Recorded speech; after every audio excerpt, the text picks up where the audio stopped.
de nada. ¿Dónde estamos parados, Gustavo, hoy por hoy? En medio del océano. Y sí, en realidad sí, el problema es como siempre pasa con todos los gobiernos, hay algunas cosas en las que aciertan y otras en las que no. El punto es cuándo avanzás de manera coherente con los aciertos. Sí, y eso es un poco lo que está faltando acá. Hay un rumbo general que parece acertado y hay herramientas que no se terminan de armar. Sí. En parte por errores del propio gobierno y sobre todo creo que es eso, es la impericia de complementar con legislación lo que debería ser el instrumental completo. Claro. Ahora, este empecinamiento de querer, este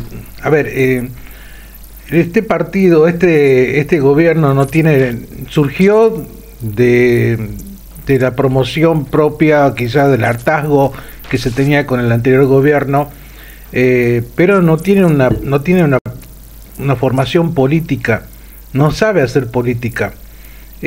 Ante la falta de esta práctica, de esta gimnasia, quiere avanzar como si avanzase en la propia casa, y acá en la Argentina eso es difícil. Entonces, cambiar el rumbo de algunas cuestiones se la tiene que hacer con política.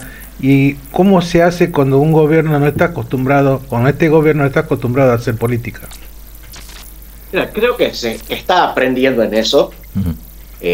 Demoró en aceptar que es una cuestión política, pero los cambios que hubo con el proyecto de esta llamada ley base, que para mí es demasiado grandilocuente el nombre, pero bueno, es el nombre que tiene, el haber aceptado que no podía insistir con el proyecto presentado en diciembre del año pasado, el estar aceptando que en el Senado, si es que consigue aprobación, va a ser con reformas y eso tiene que volver a diputados, es un avance. Yo creo que a Milei en particular no le gusta.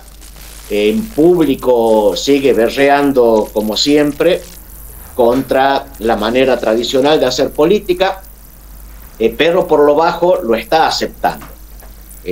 No, creo que quedaría mejor si lo aceptara más frontalmente, si asumiera que metió la pata en cómo trabajaron los proyectos, pero lo va haciendo. Lo que va a terminar saliendo del Congreso, si es que sale, pues va a ser algo mucho más cercano a lo potable políticamente que lo que pretendía el gobierno. Para mi gusto también con más demoras de lo que hubiera sido útil si de entrada se aceptara la necesidad de negociar.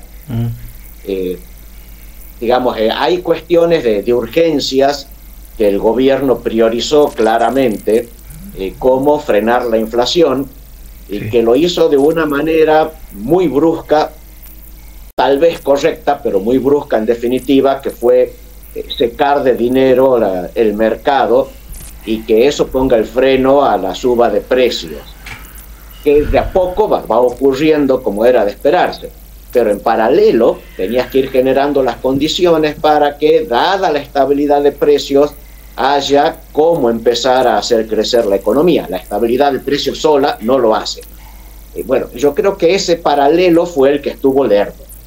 Yo hubiera preferido varias leyes diferentes, no una sola gran ley, que de a poco fueran siendo aprobadas por el Congreso, lo que a su vez iba a ir apuntalando la confianza en el rumbo económico, y de ahí esperar a que terminen de concatenarse las medidas, la estabilidad de precios con algo de base legal. Claro. Eso es lo que está demorado. Y ahí sí está la impericia política. Claro, deduzco de lo que estás diciendo, y bueno, básicamente era lo que charlamos el mes pasado, que hasta aquí la macroeconomía está funcionando bien, pero la microeconomía no se ha modificado.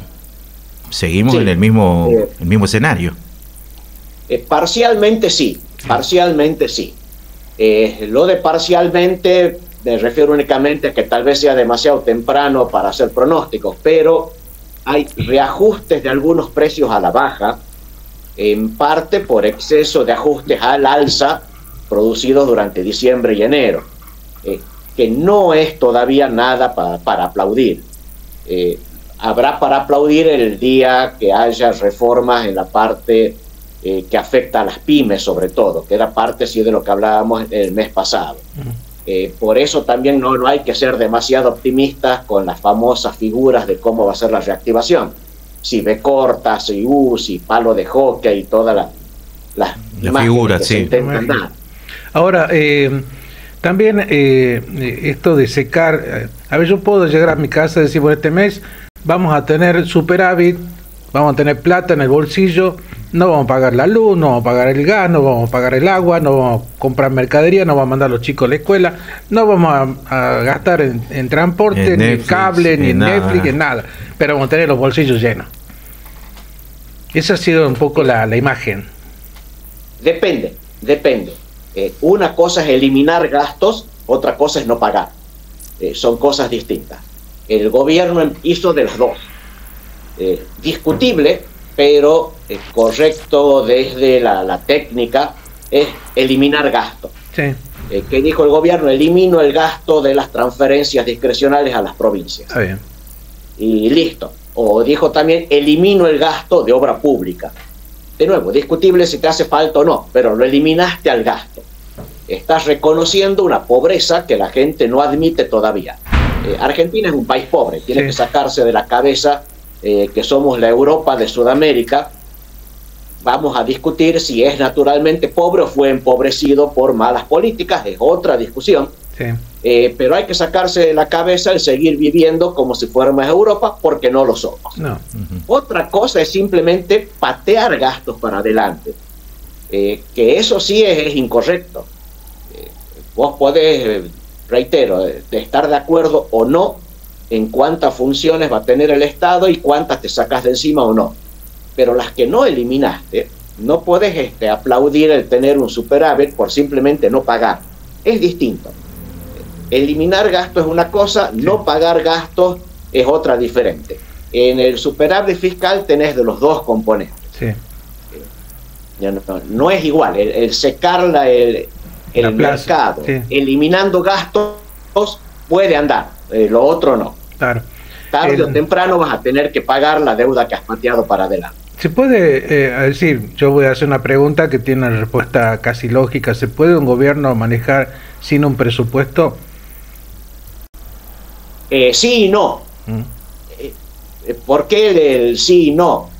Cuando vos no apruebas el presupuesto para un año, la ley de administración financiera te da las pautas para cómo adaptar el último que haya sido aprobado. Pero con los montos que manejaba. Claro, legalmente te podés mover con el 2023. En ese sentido es el sí. No es que implica que no tenés un programa de gobierno. El presupuesto es la formalización contable de un programa de gobierno. De eso es de lo que se trata. Y es la autorización del Congreso a cómo se va a financiar ese programa de gobierno y qué magnitud va a tener. En ese sentido es el no. Formalmente sí. Sí. Podrías moverte con el último que tengas, no importa en que haya sido aprobado. Económicamente no es lo mejor, porque no estás dando un rumbo correcto al Estado que vos tengas. Ojo, por rumbo correcto me refiero a un rumbo acordado entre el Poder Ejecutivo y el Poder Legislativo, no importa cuál sea. Hay una cuestión aquí también, y la pregunta tiene que ver más o menos en cuánto va a rondar la inflación de el mes pasado, analizando también el hecho de haber frenado la suba de los combustibles, la medicina prepaga, algunas cuestiones más. ¿Cuánto crees más o menos que va a estar rondando la inflación del mes que pasó? Mira, yo no hago cálculos, no tengo las herramientas para hacerlo, así que no lo hago. Los primeros indicios están hablando de 8%. Entre 10 y 9% la suba del IPC del mes pasado. Un dígito, sí. Sí, es lo que hacen las consultoras que se dedican a eso. De todas maneras, ahí hay un elemento que también es discrepancia mía con el gobierno. Con la idea esta de tratar de que la suba de precios impacte lo menos posible e ir acercando las subas de algunos salarios que se están dando a la variación mensual del IPC. se han postergado aumentos de tarifas de servicios públicos. Sí. No es lo mejor, no es lo mejor, por dos motivos. Uno es que no terminas de solucionar el estado de las cuentas de los servicios públicos, donde estuvo en el gobierno anterior la principal contribución al déficit del gobierno. El otro es que estás desdibujando la idea de seguridad jurídica. Si vos diste una pauta de que las tarifas de servicios públicos van a seguir un cierto cronograma de ajuste, con unas ciertas pautas que incluyen el no quedar atrás de la inflación, y ahora reprogramás eso, pues la seguridad jurídica la estás debilitando. Claro. Pero hay una vieja frase que le adjudicaban a Fidel Castro con respecto a cuando Alfonsín arranca los juicios contra los militares.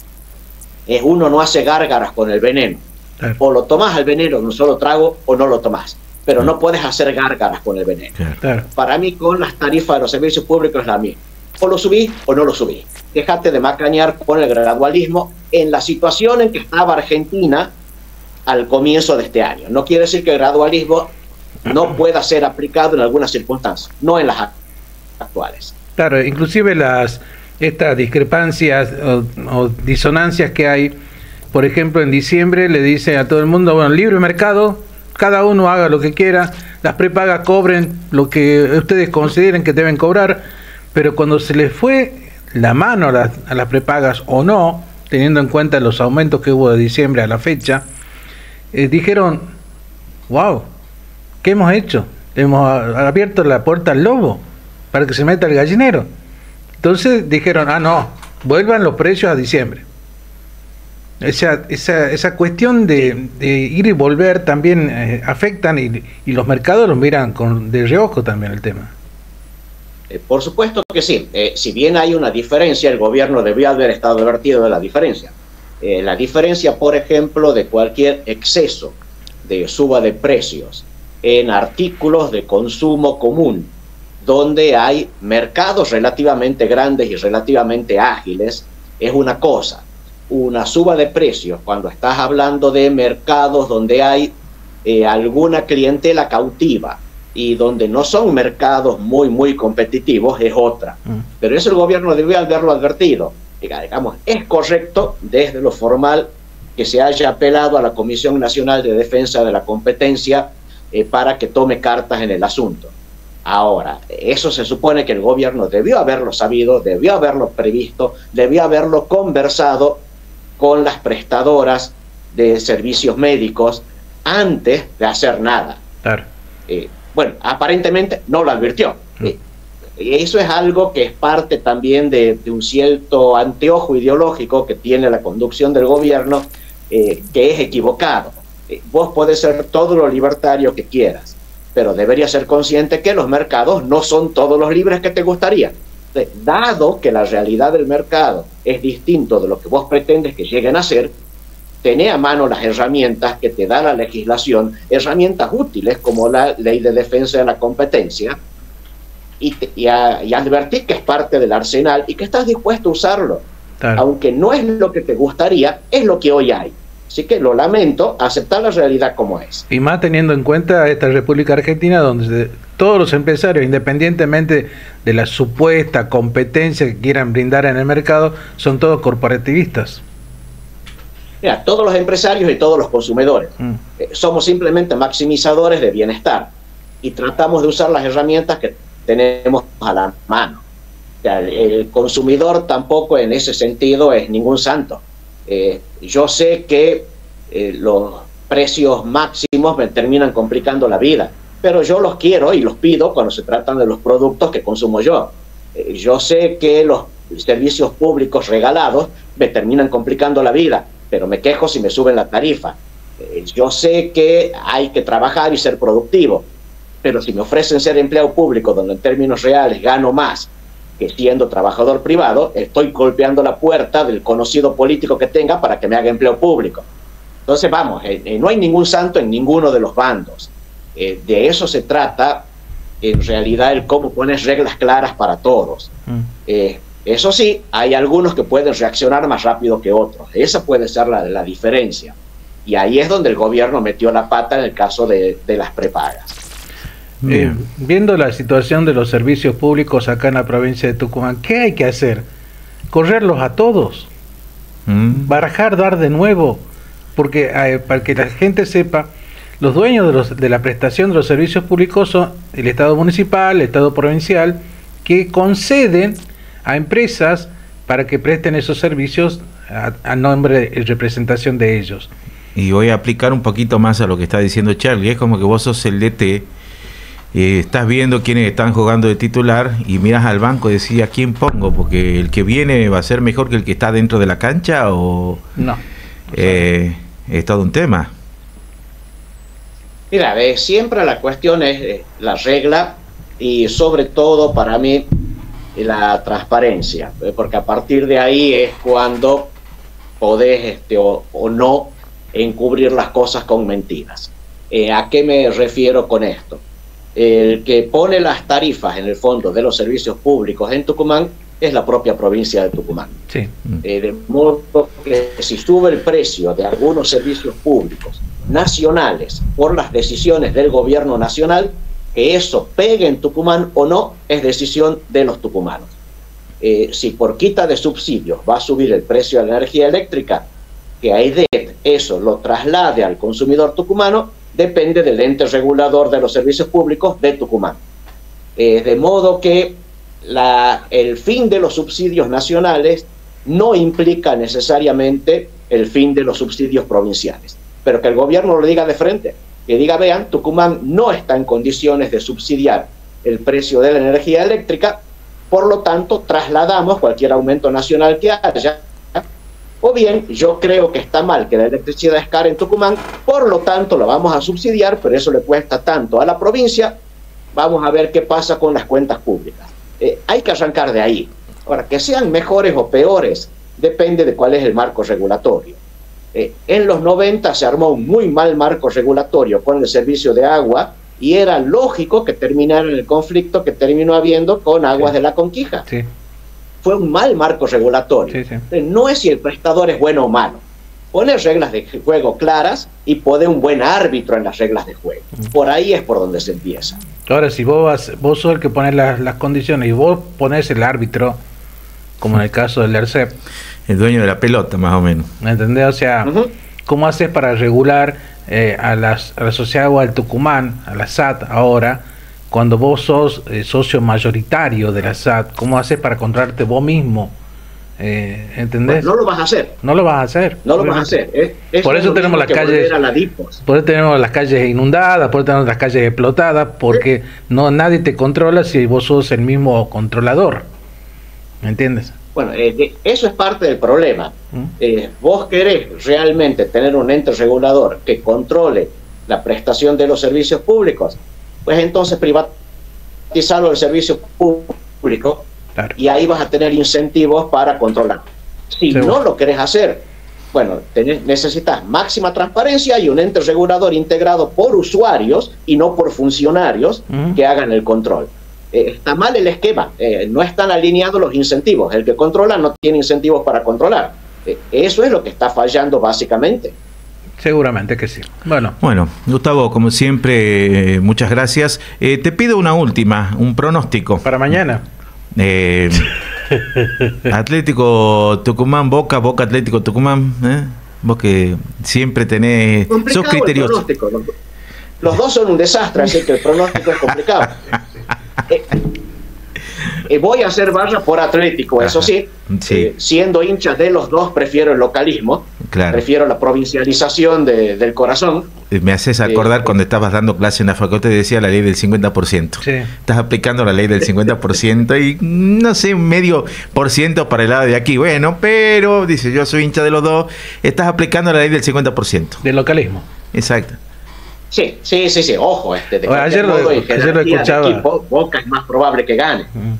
Ley del 50%. Seguís con la ley del 50%. River tiene el mejor plantel en personas que el del fútbol argentino actualmente y un técnico que no lo sabe preparar en la cancha. Que lo lleven a Saba. No se acordó.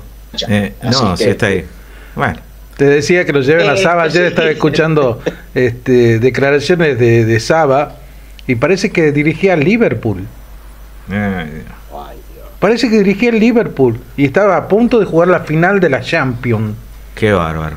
Está dirigiendo Atlético. No, hay que ubicarse. Eso es como creer que San Martín va a ascender este año. Por favor, ubicado. No es así el mundo. Te está llamando el fiscal federal Gustavo Gómez. Creo que tiene algo para decirte. Fanático hincha de San Martín, el fiscal Gómez. Sí. El lunes te espera ahí en la Fiscalía número 2, Fiscalía Federal. ¿Sabe? Para mí hay una cuestión básica con San Martín al margen. Tienen que sacarse de la cabeza de que si pretenden ascender al año siguiente van a seguir en primera. Si el objetivo es permanecer en primera, hacete un plan de laburo de ascenso de 2 a 3 años, así vas de a poco armando un equipo de primera, porque no le da el dinero, ni a San Martín ni a Atlético, no les da el dinero para en un solo año ascender y al año siguiente permanecer. Entonces, armar de a poquito el equipo, hacer laburo serio, para no estar rebotando entre la primera y las menores divisiones como ha hecho toda la vida San Martín. ¿Cómo hacemos? Si es posible, si armás el equipo de a poco. ¿Cómo haces precisamente cuando estás hablando de armar un equipo donde los que están alrededor te piden resultados no para mañana sino para ayer?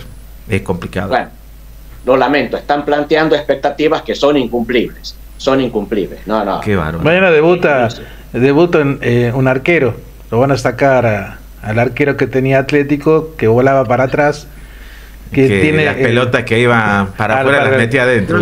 Mira, hace más de 100 años que en el fútbol cambiaron las reglas, sí se pueden usar las manos para tocar la pelota cuando estás en el avísenle al arquero Atlético. Pero no sabía este muchacho. No podía, ahora sí. Bueno. Gustavo, un gusto de escucharte, de verte. Como siempre. Un abrazo.